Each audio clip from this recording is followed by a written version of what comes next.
बीते दिनों मध्य प्रदेश में सामने आए यूरिया घोटाले मामले में अब कार्रवाई के बाद सरकारी खानापूर्ति का काम शुरू हो गया है। जबलपुर में यूरिया सप्लायर कंपनी ने यूरिया से भरा एक नया रैक जबलपुर भेजा, जिसमें करीब 3000 मीट्रिक टन यूरिया सप्लाई करने की बात कही जा रही है। दरअसल कृभको की तरफ से सप्लाई किया गया ये माल पूरा का पूरा सहकारी समितियों को आवंटित किया जाएगा, क्योंकि बीते दिनों सरकारी खरीद के कोटे में से गायब हुआ 1021 मीट्रिक टन यूरिया निजी हाथों के जरिए बाजारों में पहुंच गया। लिहाजा अब इसकी खानापूर्ति की जा रही है। कृषि विभाग के अधिकारियों का कहना है कि सभी जिलों में यूरिया की सप्लाई शुरू हो गई है।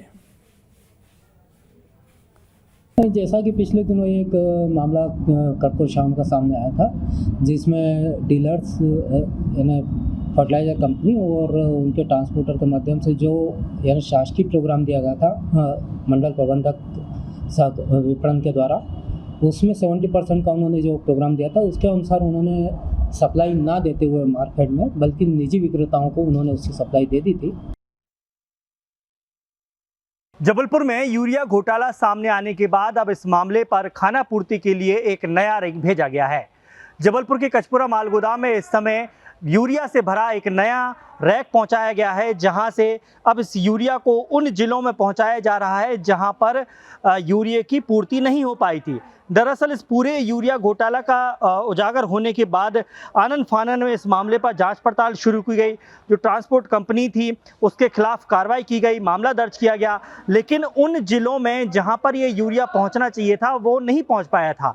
लिहाजा एक का एक तरीके से यहाँ पर एक नया रैक पहुँचाया गया है और इस नए रैक के माध्यम से आप देख सकते हैं कि पूरे नए रैक में 3000 मीट्रिक टन से ज़्यादा यूरिया यहाँ पर पहुँचाया गया है, जहाँ से अब ट्रकों के जरिए उन जिलों में पूर्ति की जा रही है जहाँ पर यूरिया नहीं पहुँच पाया था। दरअसल कृषि विभाग के अधिकारियों का कहना है कि ये यूरिया गायब हुआ ही नहीं है। दरअसल जिन सहकारी समितियों में यूरिया पहुँचाना जाना चाहिए था वहाँ पर ना पहुँचकर ये खुले मार्केट में पहुँच गया। लेकिन सवाल अब भी वही खड़ा है कि आखिरकार वो यूरिया गया कहाँ और उसके पीछे जिम्मेदार कौन है। बहरहाल खानापूर्ति के लिए नया रैक पहुंचा दिया गया है, यूरिया की पूर्ति भी की जा रही है, लेकिन सवाल वही है कि 850 से ज़्यादा मीट्रिक टन यूरिया आखिरकार गया कहां। Durgesh Kumar, news state, Jabalpur. जबलपुर में the board of education church of north India के चेयरमैन बिशप पीसी सिंह पर ईओडब्ल्यू के बाद अब ईडी ने भी शिकंजा कसना शुरू कर दिया है। ईडी ने इसके लिए बाकायदा ईओडब्ल्यू को पत्र लिखकर दस्तावेजों की मांग की है। साथ ही ईओडब्ल्यू ने पीसी सिंह पर फॉरेन एक्सचेंज मैनेजमेंट एक्ट के तहत मुकदमा भी दर्ज किया है। बता दें कि बिशप पीसी सिंह पर हवाला की रकम और विदेशों में संपत्ति रखने का भी आरोप लगा है। लिहाजा इस मामले पर prevention of money laundering act के तहत भी केस दर्ज कर जांच पड़ताल जारी है। बिलासपुर में बढ़ते अपराध और चाकूबाजी की घटनाओं को लेकर पुलिस अब जन जागरूकता सप्ताह चलाने वाली है, जिसके जरिए लोगों को उनके अधिकारों और अपराधों से बचाव की जानकारी देने के लिए रूबरू अभियान की शुरुआत पुलिस करने जा रही है।